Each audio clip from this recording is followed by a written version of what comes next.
It's Monday night and time for Cinemaniacs. There we go. October 21st, 2024, episode 10 already of Cinemaniacs. No. Oh, you're right. I lied. Episode 8 of Cinemaniacs. Movie 10. So, but welcome. This is Eric. Hey, by the way, I just got notified that we're on live right now. Oh, that's good. So if you subscribe, the world should know that we are online and want to talk movies with you. It should be an exciting night, but maybe a short show tonight. So don't be alarmed if the show goes by very quickly. But this is a monumental night, a very important night in Cinemaniacs history. It's our first James Bond movie. Oh, yeah. We have even in our previous iteration of the show, we never talked to James Bond. So, love it or hate it, it's the Pierce Brosnan James Bond, GoldenEye from 1995. Yeah, this is his first one. This was his first one. And after all the waiting for him to do it, had to get through with Remington Steele in order to do it. He finally, and he did 4 of the James Bond movies before handing over the reins to Craig T. Nelson. No, that's not right. Daniel Craig. So if you want to join us, EriDan Live. You go to EriDanLive.com and you can be on the screen with us, just like our good friend Dave. Yeah, and look, there's Dave, just like that. Hey, how are you? Yeah, first Bond. We could spend the next few months watching Bonds. We could. We absolutely could. And I think we've started in exactly the wrong place. Right in the middle. Well, I will say, this is the James Bondiest of the James Bond movies. Like this, and I also say, other than the Daniel Craig movies, when they sort of shifted the way they did them a bit, there was never much carryover, if any, between one Bond movie and the next. Right. They were all completely standalone. Right. So you could watch them in pretty much any order. I mean, I thought it was interesting in this James Bond and GoldenEye, Pierce Brosnan's James Bond does point out to M that your predecessor used to keep a certain kind of alcohol in the top drawer, and she's like, I prefer bourbon. I thought, well, that was interesting that there was even a reference to a previous M, although that wasn't the James Bond from the previous movie when there was a previous M. Yes. It was a new Bond, a new M, and a new Moneypenny. Yes, absolutely. Other than that, everything was the same. What I think is so interesting about this movie is that within the first 20 minutes, you get so many James Bond tropes right out the bat, right? You get the opening with the music. You get some corny jokes of him being super cocky. You get a couple of gadgets. You get a woman that he's going to sleep with. You get to hear him order a martini. You get to hear him say Bond, James Bond, right? You get to, you get a corny woman's name with a sexual innuendo, all of that within the first 20 minutes, right? They're like, we are rolling out James Bond for you. If you've been unhappy with James Bond up to this point, we are bringing Bond with all of the things you expect from James Bond. Well, especially since it had been 6 years since the prior Bond film, you almost get the idea they had to recap for you. Yes, they're like, oh wait, we got to make sure we do this. We have to make sure we do this. You don't want to wait too long, especially coming after Dalton, because Roger Moore's, I mean, Sean Connery is still to me the quintessential Bond, but Roger Moore started out fine. I didn't really have a problem with him, but by the end, boy, it was getting mighty silly. I mean, the amount of camp they were including in the latter Roger Moore movies was just so over the top, and I think they almost swung the other way with Dalton. It's like, well, let's make it serious, right? He was almost like a grouchy Bond. It's like, all right, I'll go rescue the English. Fine. Speaking of grouchy Bond, there's Scott. I am so grumpy. You are. Oh, that's like Batman Bond right there. Yeah, Lego Batman. Same era. Who are you? Will Arnett as James Bond. Yes. Oh man. I mean, this has a lot of really corny jokes though. Like They're the amount of losers, Michael. asides in this movie, the eye rolling. She really always did like a good squeeze. It's like, oh, It's seriously? still not as much though as more at his worst though, because they were getting so silly with some of the Roger Moore stuff. It really was kind of a shame. And I don't blame Moore for it. He's just the actor. He's not the writer. He's not the director. Right. But it just got pretty bad.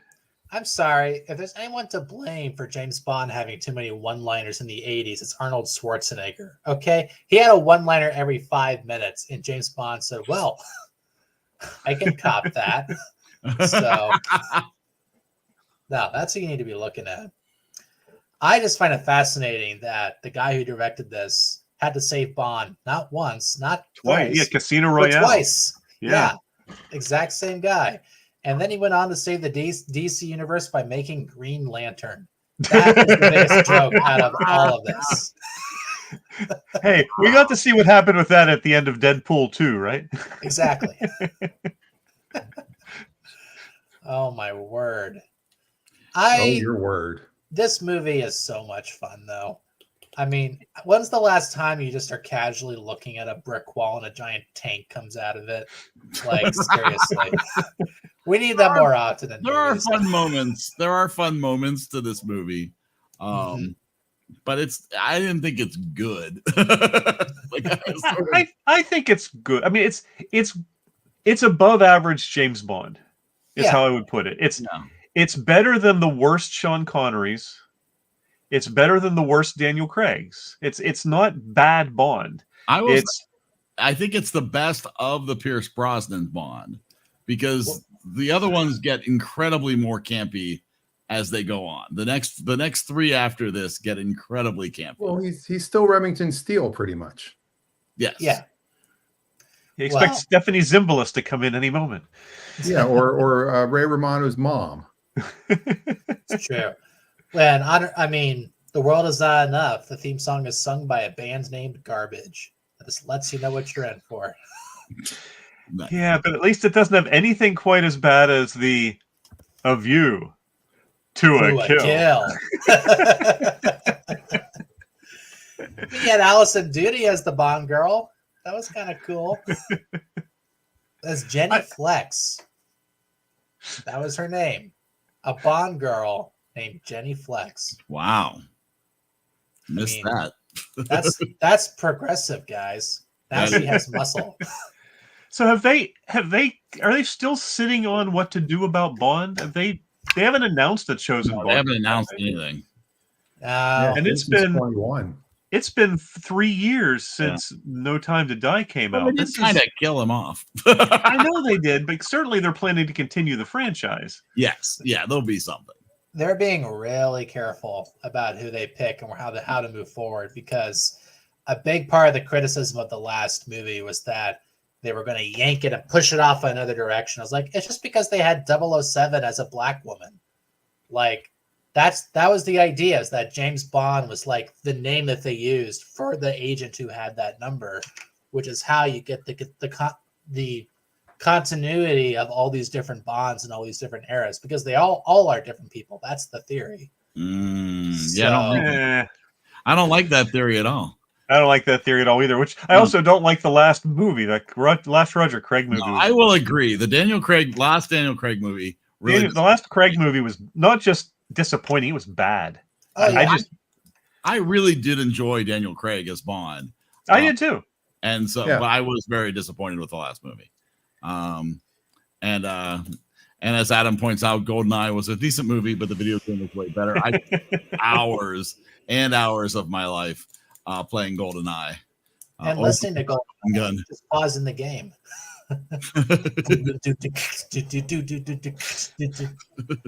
You know, the stupid password, like somebody's really going to pick a password that's knockers. That's the password. Chair. And some of it, she's trying things like ass and butt. She's trying 3-character passwords. Maybe Mel Brooks worked for the company. You don't know. What? Knockers. Oh, thank you, doctor. It's crazy. That Thank reminds me, I you. gotta change my cell phone password. I'm Yeah, maybe seeing time. Frankenstein at the symphony. It's going to be so much fun. Now here's one of my takeaways, something I wrote down. So you're going to Cuba to go figure out the how to defeat the evil people who have tried to kidnap you and tried to kill you and have repeatedly done all these terrible things to you. You really got to make sure you pack a bikini. It's a bulletproof bikini made of mithril. What should I take on this trip? And apparently the most stealthy way the CIA could figure out to sneak you in was just fly in a plane. Yeah, absolutely. Absolutely, right? They didn't bring you in a sub. They didn't parachute you from a stealth plane. They just fly in. And a pretty sweet house, right? They set them up with a beautiful house right on the beach, which made it really good to just pack your bikini. And they did the whole thing where they cut away to the fireplace. They have to do that. Oh yeah, absolutely. Well, how about when when Bond is sitting on the beach and she walks up to him, the massive close up on her crotch before they then shifted. I did actually notice that. Well, that's what caught my attention to the bikini. I'm like, where did she get that from? We've come such a long way. It's not the most sexist of Bond films. I mean, she's not an incompetent, helpless woman or anything, but still, yeah. Oh no, that was actually the one good thing from the last Craig movie is that they took that stereotype and turned it on itself. Oh, it's a helpless, skinny woman. What is she gonna do? Destroy everybody? Oh my God, she should destroy everybody. Also, like at the end when they land in the field and he's like, "There's no one for 25 miles," and then all of a sudden, the CIA guy comes up. And then all the Marines are like all around them hiding. And then like 3 helicopters just show up. Those helicopters came down really fast. If they didn't USA. You would have really the best we have to offer is Joe Don Baker. Really? Mitchell himself. If you're a Mystery Science Theater fan, the way they ripped him to shreds in Mitchell is a joy to behold. And he apparently had no sense of humor about it whatsoever. Well, that's James Bond being guided by Crow. Now, I will say the casting of M and Q are amazing in this movie, right? Yeah, I really do like Judi Dench, and I'm glad that that continued through the Daniel Craig movies. Yep. I thought that was an awesome. Was this Llewellyn's last movie as Q before they brought in John Cleese? I forget when his last one was. Yeah. Because he was getting up in years. It wasn't that they fired him or anything. He was starting to fail physically. Mm-hmm. Yeah. He couldn't invent anything for that. Yeah. Crazy. And Alan Cumming as Boris. I feel like that's the most memorable person in this movie. And Adam said he couldn't stand Alan Cumming in this movie, but he liked Sean Bean. He's a villain. You're not supposed to like him. Oh, he liked the bad guy. He done. The reason why Adam has a beard is because he used to be Alan Cumming. Oh. I am invincible. And he's like, oh, both hands on the wheel, Adam. Adam's a truck driver, people who are just tuning in for the first time. You'd think you'd learn from the first evil fortress that James Bond blew up, maybe not to keep so much flammable liquid around.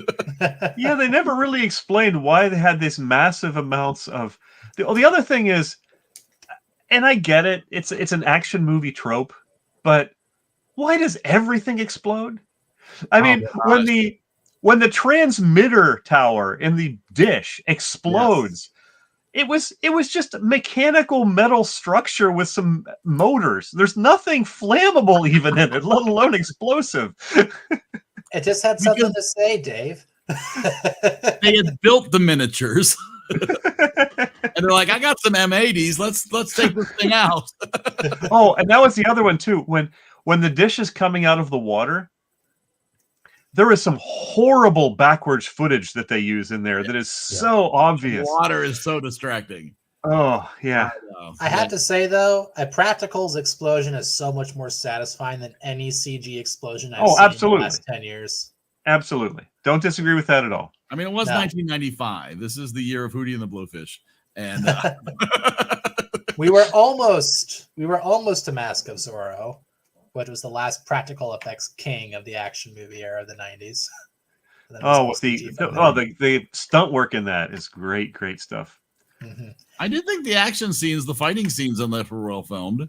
I did kind of enjoy, especially when Sean Bean and Pierce Brosnan were fighting inside. I'm like, all right, I actually buy this. This actually feels like it's really well choreographed.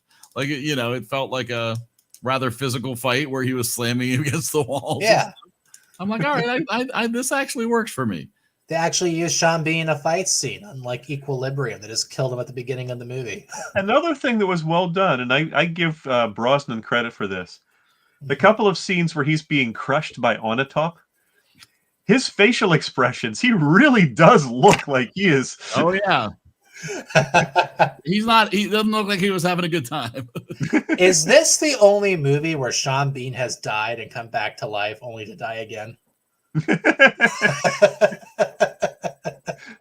Mr. Just Bean. wondering. I should have just called him Mr. Bean. They should have done it. Oh, it'd been amazing. But that's another sort of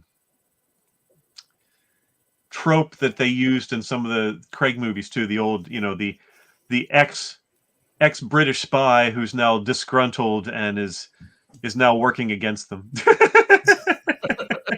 I mean, in case what more is there to say about James Bond? Unless you need a wallpaper for your phone, there you go. If there was a scene like that in Tomb Raider, the last movie would have actually done well. There's a new cartoon Tomb Raider available on Netflix now.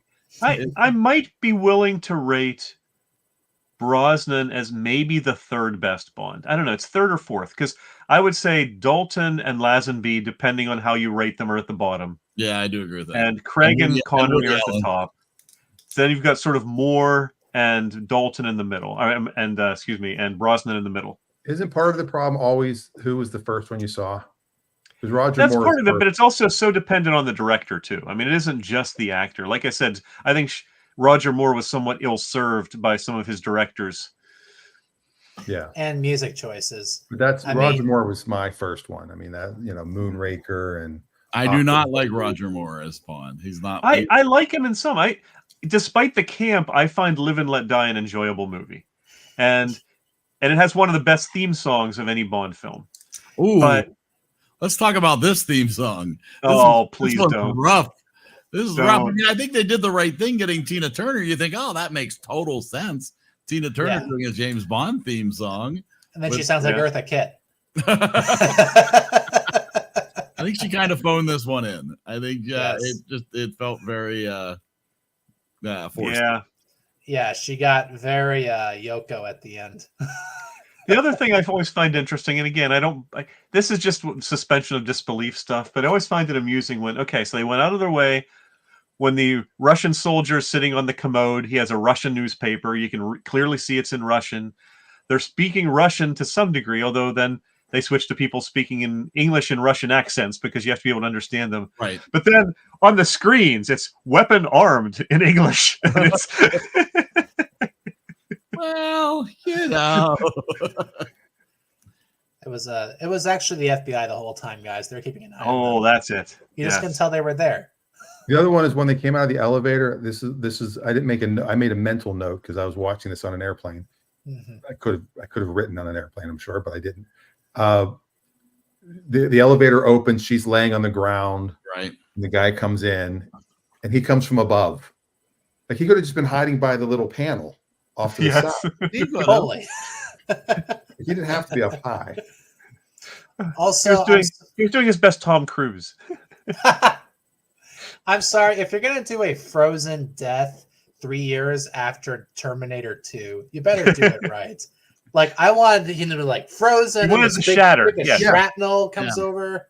You need to see something fall on him and the arm go away. Now, exactly. There has always been something about this movie that has bothered me, which is when Sean Bean comes down, Pierce Brosnan's on the ladder, and Sean Bean comes down and hits him, and he does it.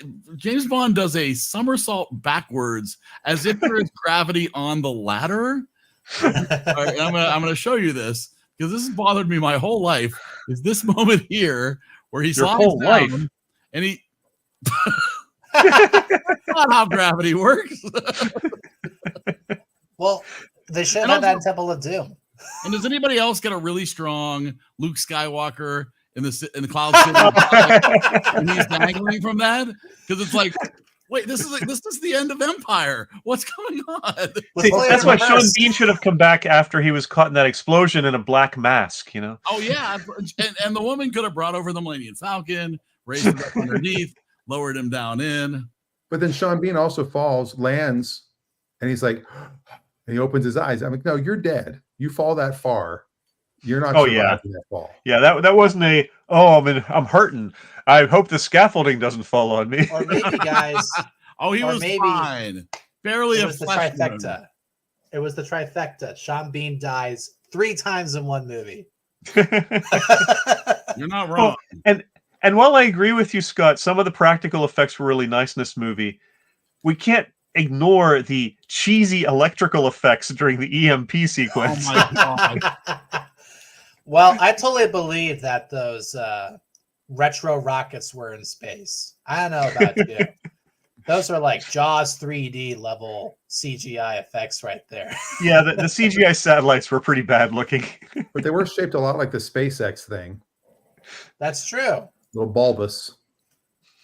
Well, there you go. Elon Musk wants to be a James Bond villain. No, he's doing a We pretty thought good it was Jeff Bezos. It's Elon Musk. Who'd have guessed? Could be both. Who'd have guessed? Adam, what's your favorite effect in this movie? That's All great. right, we'll right, sit being quiet and wait. But now you're gonna wait. I'll keep time. So just some programming notes. Brian let us know he couldn't make it. I don't think we mentioned that. This was his choice this week. Yes. So maybe next week we'll find out his thoughts on it. Yes. And I have a board meeting for the local theater that I have to leave for in about 8 minutes. So Okay. my time will be very short here this evening.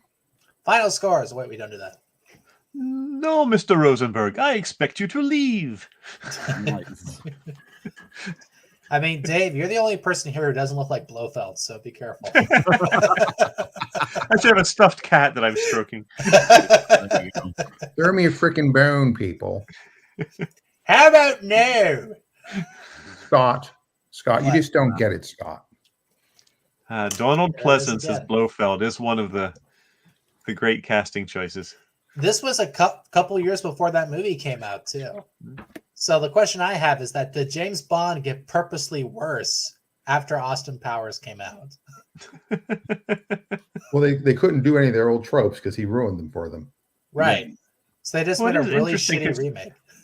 But now you get things like the Kingsman movies that even take Bondish type spy movies to even more extreme with exploding heads and just Oh, yeah. massive. Well, I You think know, it answers the question: what if Bond did a rated R movie? Right?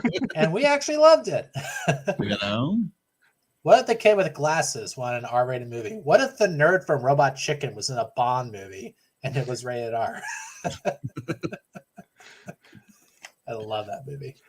And then, I That's mean, but nice. there's no denying the impact of James Bond on popular culture and both the movie and TV. I mean, Man from U.N.C.L.E. would never have existed without it. And all of the, which then led to Get Smart and just, Mission Impossible. yeah. Oh, absolutely. Yeah.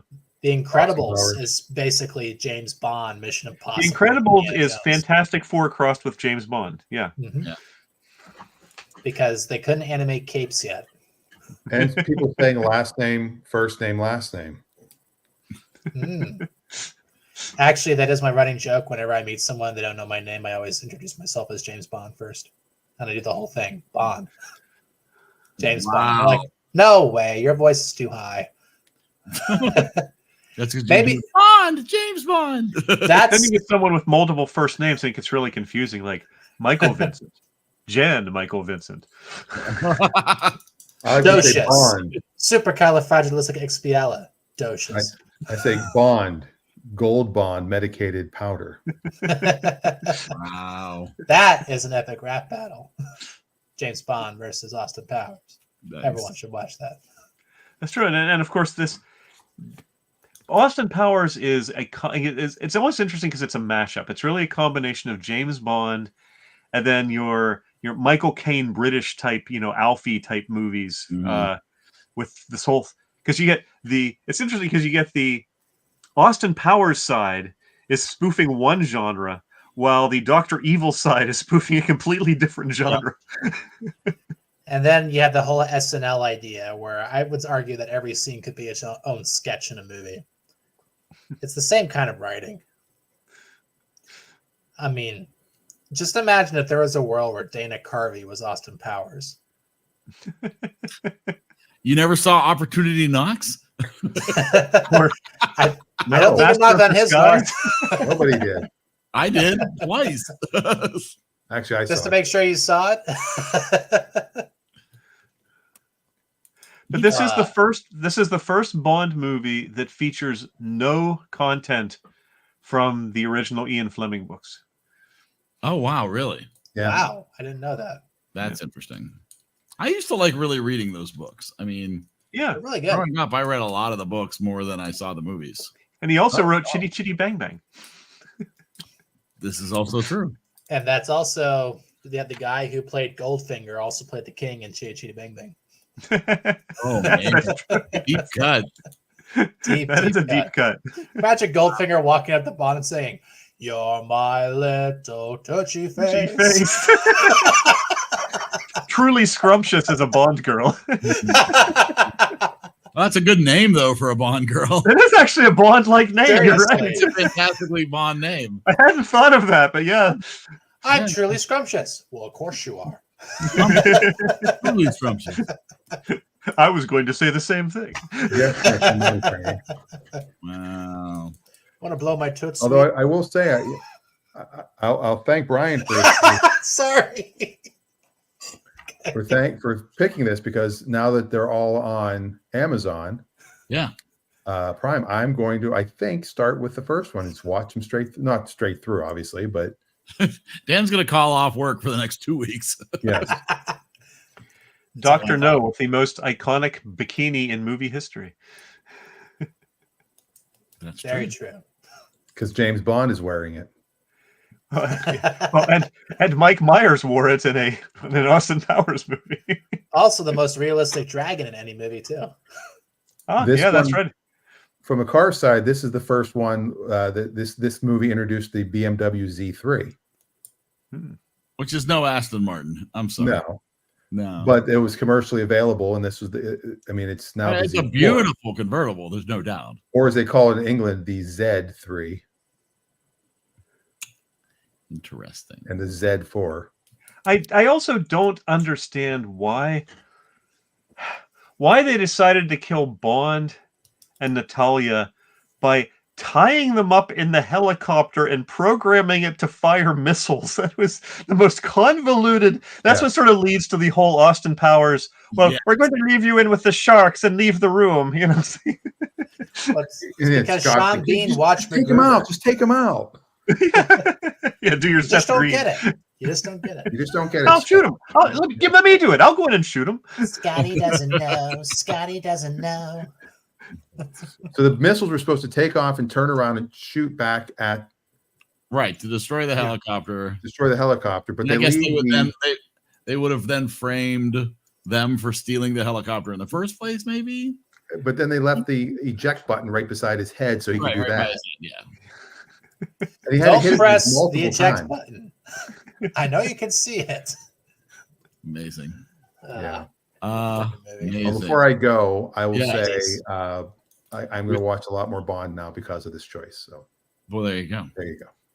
Do it. Awesome. Watch Die Another Day last. Do you want to make a recommendation? Do you have a recommendation before you go? No, Okay, then. I've been go. watching all the same stuff. On loop. That's true. You gotta watch something new. Try something Yeah, new. that's the trouble with getting a recommendation. You got to watch something new. Yep, it is very And true. I could recommend. I mean, the Newsroom. I finished the season. I recommend that to anybody. That it's only 30 episodes or 25 episodes. Didn't you go see a movie last week with your son? Oh yeah. I went and saw The Apprentice. Thank you. I have a son. In Washington, D.C., I went and saw The Apprentice. And if you're a pro-Trumper, you're not going to like it. If you're an anti-Trumper, you're not going to like it. It's the worst marketing idea ever. What if you're a Sebastian Stan fan? you're going to like it. He does a really good job.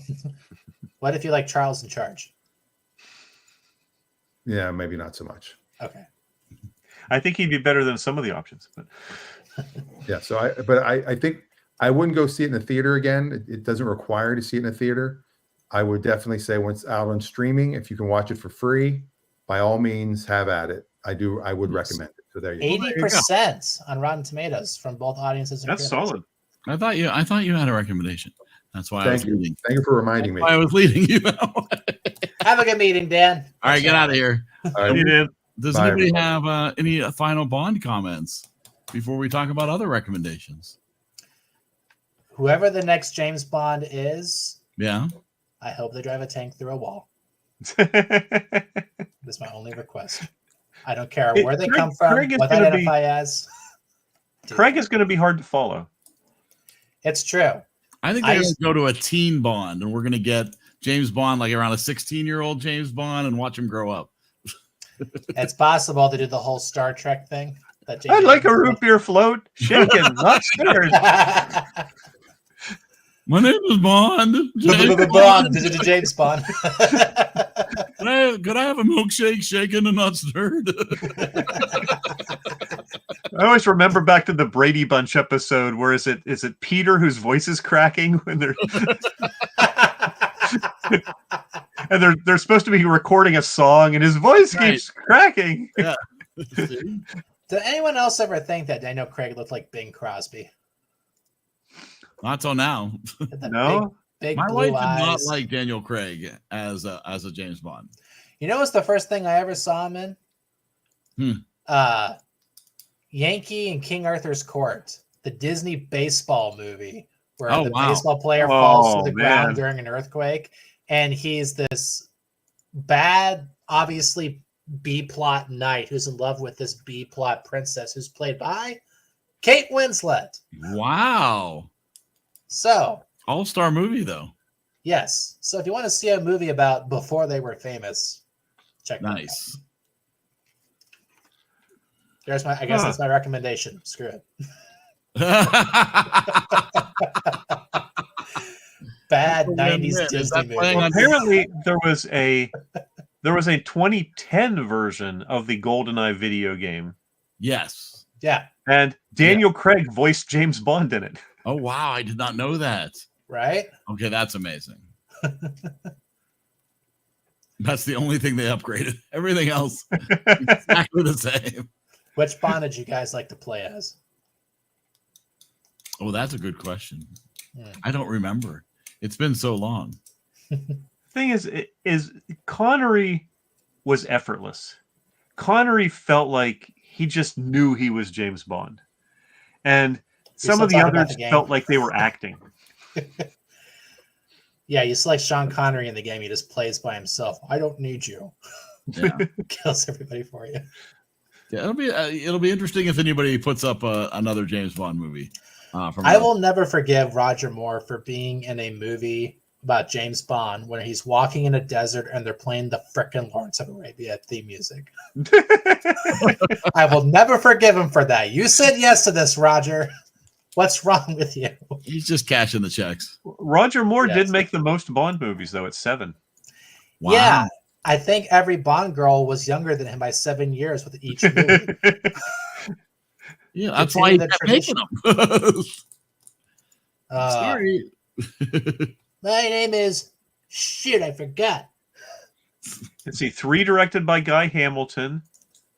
Guy Hamilton. Where do I know him from? 2 from Lewis Gilbert. That's a British name. And then John Glenn, who also directed both. He directed 3 Roger Moores and both Dalton films. Oh, it's he's the guy who did Diamonds Are Forever and Goldfinger. So he had a record. Guy Hamilton. No, Guy Hamilton did Diamonds Are Forever.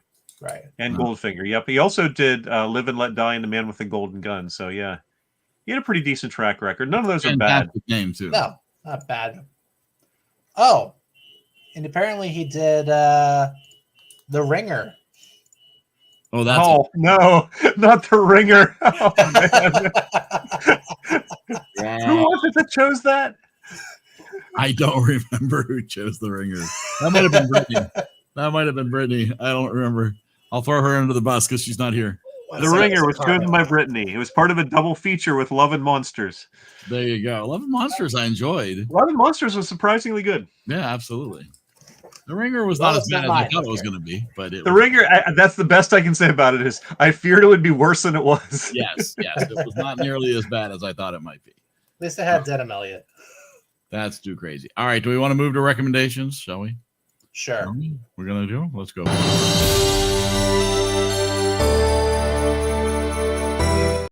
All right.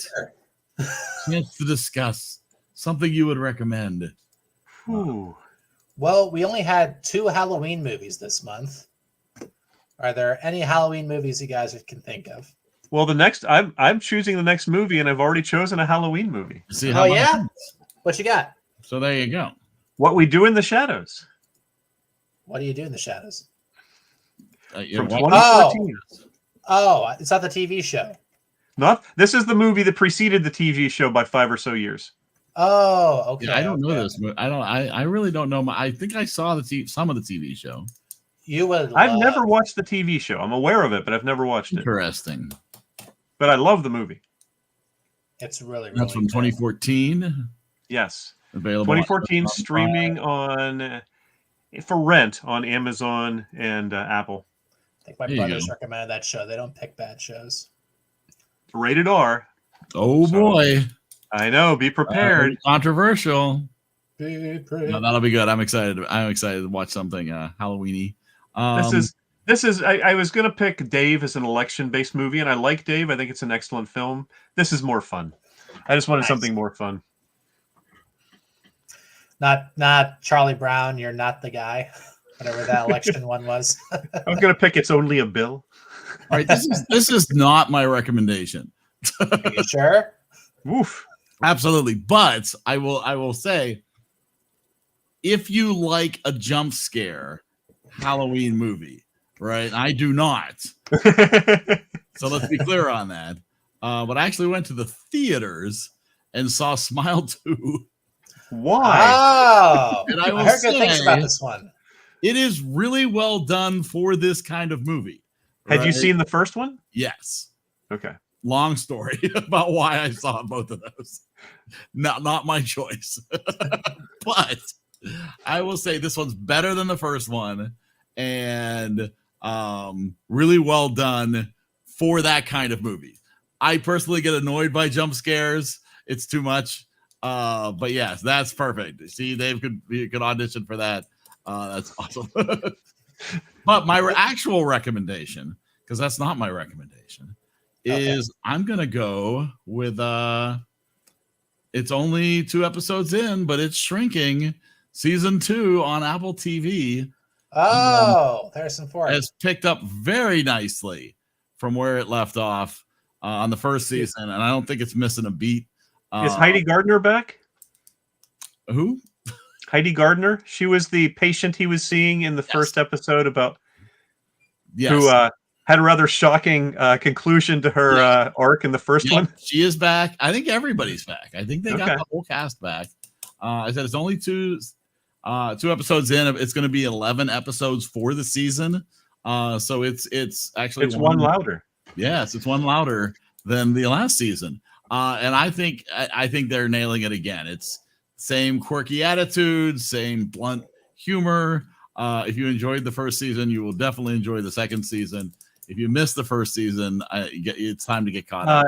Jason Segel was on one of the talk shows recently, plugging the new season of the series. Yeah, I've seen some clips. Did you see the clip where he was talking about how they got Harrison Ford? Yes. After they had him watch Forgetting Sarah Marshall. Yep. And Harrison Ford complimented his man parts. It's like, I believe the quote was "nice dick." Yes.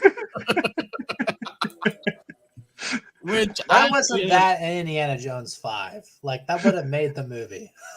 Yeah. And what Segel said is he has printed out that message and has it framed on his wall. Harrison Ford said.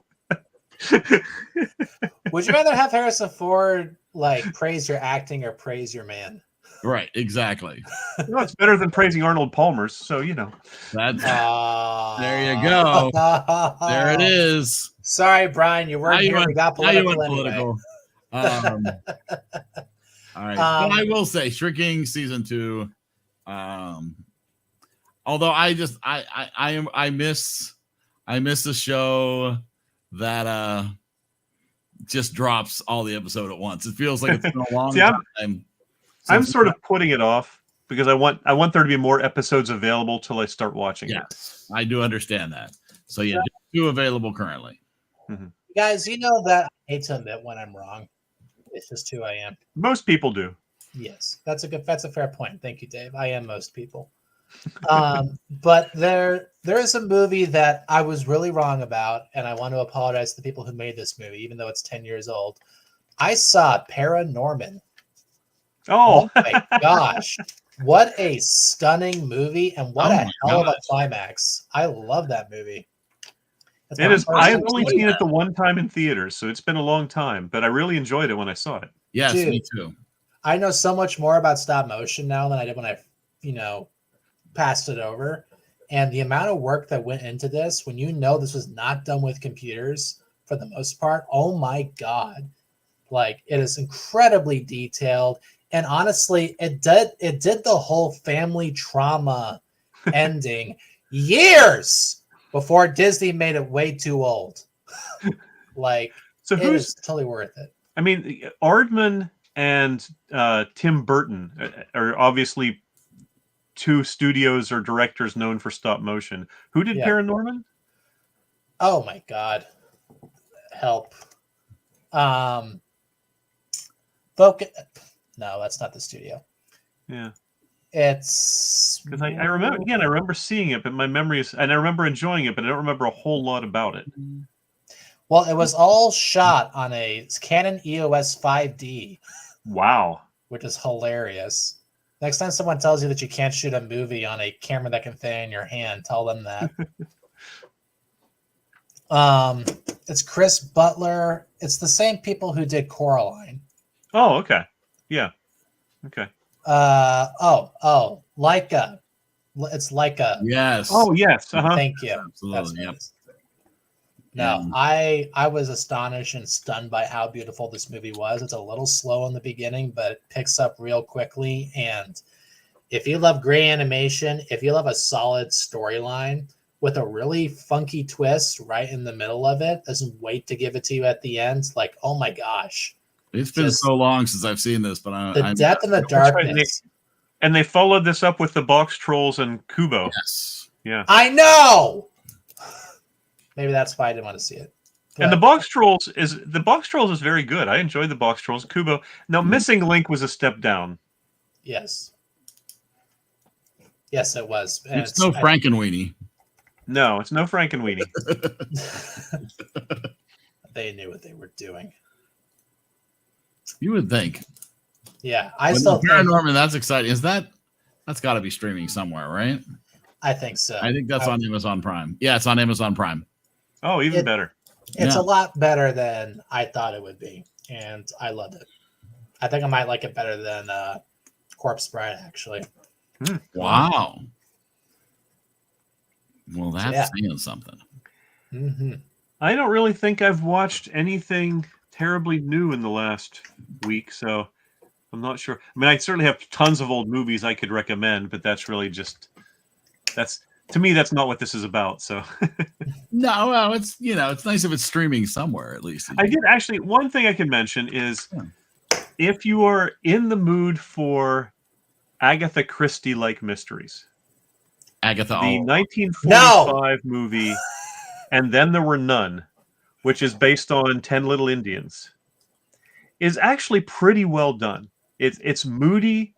It's not a horror movie. It's a suspense movie, but it's one of those ones everybody's locked in the house and people are dying and yet you don't know exactly what's happening kind of thing that sort of became a trope eventually, but wasn't quite at that point.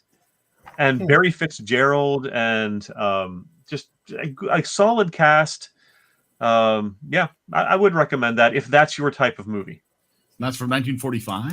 1945. Wow. And not the best filmed movie. I mean, at least the surviving print is not the best quality. So it's not one, they certainly haven't done a 4K Criterion restoration on it, but it is streaming on Amazon. Yep, that's on Amazon. So there you go. So you can all right. It's the Innocents. No, it is not as cinematographically whatever. The camera work is not as impressive as The Innocents, but it is a well filmed movie. It just is not. You can tell the budget wasn't that great, and It was just it was what it was. It was a studio fixture, but based on a solid Agatha Christie book. I mean, good screenplay, good performance. 79-year-old movie. If it holds up, that's impressive. We need to get back to that. Just regularly shot stuff that costs $1 million. And it's also the era when movies were typically around 90 minutes, which sometimes I get frustrated by the 2.5+ hour padded things we tend to get these days. This is because everybody has to be an auteur. We need certain scenes in there because we spent money on it and we have to show it on the screen.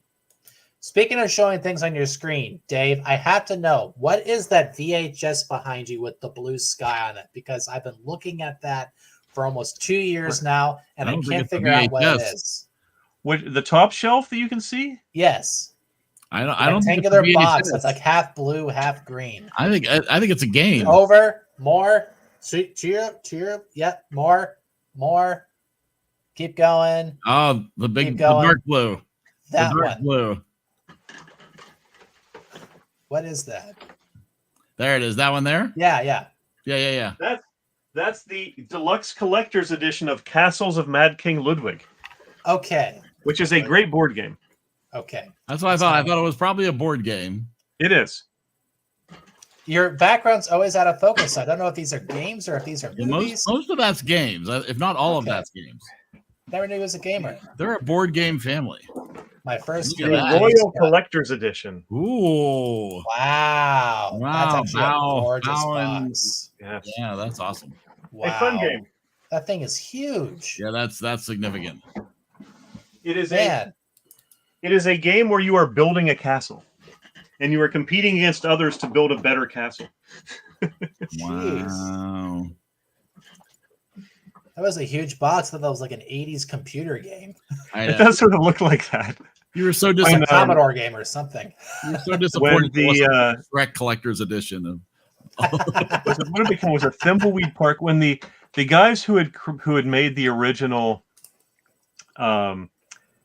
Mystery Mansion and Day of the Tentacle games for PC were relaunching a game studio on Kickstarter, and they were going to bring out their first new of those adventure type games in years.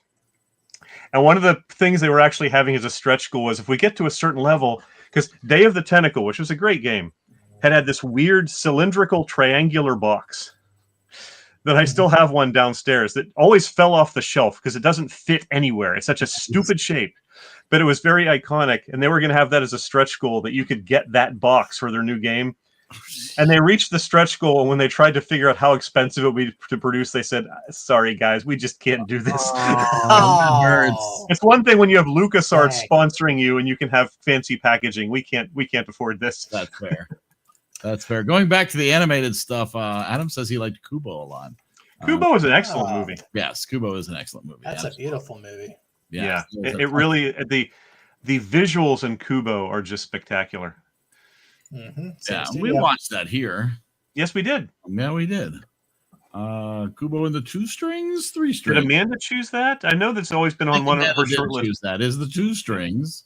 Yeah. That is actually not available for free anywhere, but you could watch that on Apple TV. But I was convinced for the longest time that Isle of Dogs was done by the same people, but no, it's no, that's Wes Anderson. That's Indian Paintbrush. That's right. I forgot Wes Anderson. He's done 2 stop motion animators now. The Fantastic Mr. Fox and Isle of Dogs. Isle of Dogs. If you love dogs, say it slowly, Eric. I love dogs. Which is one of the most missed jokes in Spinal Tap when they're talking about playing the Isle of Lucy. That is not Isle of Dogs. That is not This is not how Isle of Dogs ends. That is a commercial in the middle of the preview for Isle Am of I Dogs. the only person who has ad block? Wow. Get ad block. I keep That's telling you. Terrible. I told Dan this. I tell my clients this. Get ad blocks. You don't have to watch freaking YouTube ads. Sorry. It wasn't on YouTube. That's the problem. Oh, I see. Well, It was just watch. It was just watch ads. Oh, okay. Isle of Dogs and Fantastic Mr. Fox are just. It's interesting the stylism of stop motion animation and the extreme stylism of Wes Anderson really makes for an interesting viewing experience. It Yeah. certainly would. It really feels like you're watching almost a spaghetti western in some scenes from those movies. For Isle of Dogs, yeah, that is really. Even that scene where Mr. Fox is crying because he's seen the wolf, which is a metaphor for his We did watch Mr. Fox on dangerous self. in the old format. Really? And you mean in a theater? Pretty sure we did, didn't we? Isle of Dogs? I don't see No. No. No. Oh well, Mandela effect. I could have sworn we had watched that at some point. We just watched the ads for it. There you go. We didn't watch the actual. We just talked about it. We probably talked about it. Well, these ads are really annoying. To Adam's question, Isle of Dogs is good if you like Wes Anderson movies, and that is a very polarizing director. So you just have to decide if that's I tend to like Wes Anderson. I like some. I mean, there's some that have been misses, but most of his movies I really like. Yeah. Adam, if you like very dry humor that takes its time, like Stanley Kubrick when he's having a fun day, that's a Wes Anderson animated movie. All right. So next week, we will be talking about What We Do in the Shadows. Woo! Which is basically a mockumentary of modern day vampires. Oh, my. And it was so good that it turned into this multi-seasonal TV I'm very series hit or about miss with mockumentaries. Like I think you will enjoy it. I love It's Spinal quite Tap, good. but I really didn't like the Woody Allen Take the Money and Run. Did we do Best in Show? No, we did Waiting for Guffman. That's true. Yes. Yes. And I was lukewarm on that one. So I don't know. Yeah. We'll see how this goes. But maybe knowing going into the mockumentary, I'll be more open to it when we watch it.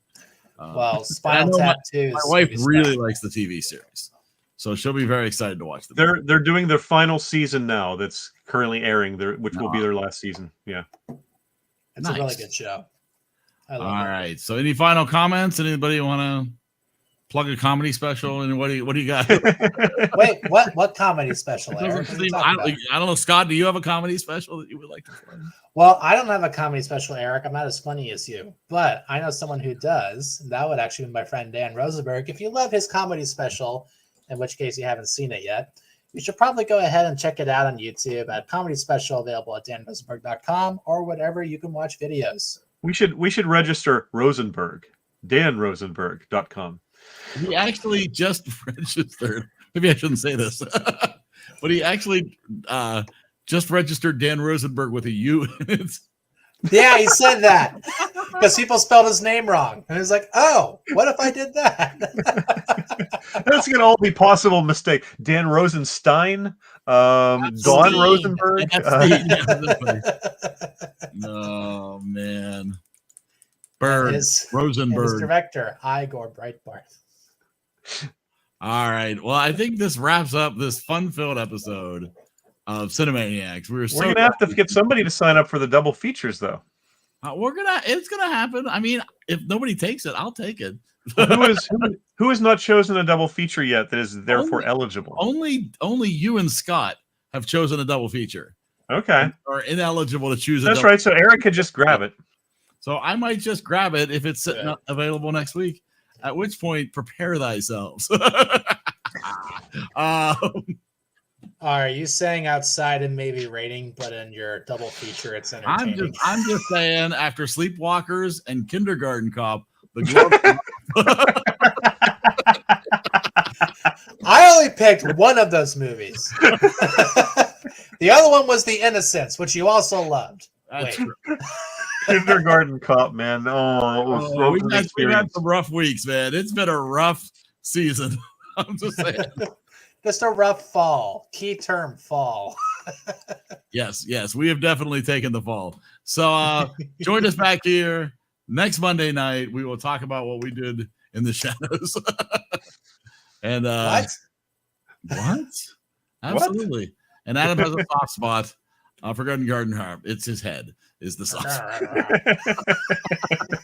All right. Thank you all so much. Good night. See ya. Night. Peace. Wait, how does that work?